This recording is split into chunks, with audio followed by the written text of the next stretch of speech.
1971 সালের যুদ্ধাপরাধের জন্য গঠিত ট্রাইব্যুনালে জুলাই আগস্টে ছাত্র জনতার অভ্যুত্থানে সংগঠিত হত্যাসহ মানবতাবিরোধী অপরাধের বিচার করা আইনসম্মত নয়। সাবেক সেনা কর্মকর্তা জিয়াউল হাসানের করা এমন আবেদন খারিজ করে দিয়েছে ট্রাইব্যুনাল। এতে করে আন্তর্জাতিক অপরাধ ট্রাইব্যুনালে জুলাই আগস্টে সংগঠিত ঘটনার বিচার কাজ চলতে কোনো বাধা থাকছে না। আরও জানাচ্ছেন সৈকত সাদিক। 1971 সালের মহান মুক্তিযুদ্ধে সংগঠিত মানবতা বিরোধী অপরাধের বিচারের জন্য গঠিত আন্তর্জাতিক অপরাধ ট্রাইব্যুনালে এখন জুলাই আগস্টের সংগঠিত হত্যাসহ মানবতা বিরোধী অপরাধের বিচার কাজ চলছে। ট্রাইব্যুনালে জুলাই আগস্টের মানবতা বিরোধী অপরাধের বিচারের এখতিয়ার চ্যালেঞ্জ করেছিলেন এনটিএমসির সাবেক মহাপরিচালক, জুলাই আগস্টের মামলায় গ্রেপ্তার সাবেক সেনা কর্মকর্তা জিয়াউল আহসান। দুই পক্ষের শুনানির পর বুধবার আদেশের জন্য দিন নির্ধারণ করেছিল ট্রাইব্যুনাল।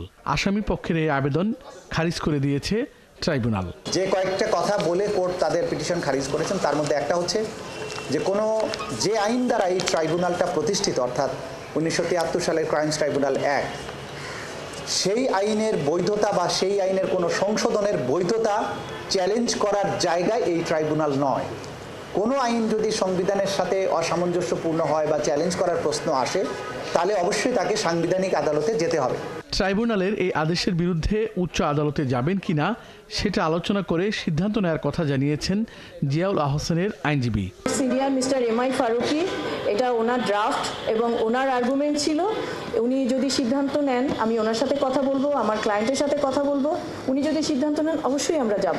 এদিকে জুলাই আগস্টের হত্যার বিচার কাজ প্রভাবিত করতে আদালতের আদেশ অমান্য করে বিদেশে বসে শেখ হাসিনা যে ধরনের উস্কানিমূলক বক্তব্য দিচ্ছেন, এই বিষয়ে ট্রাইব্যুনাল তৎপর বলেও জানান চিফ প্রসিকিউটর।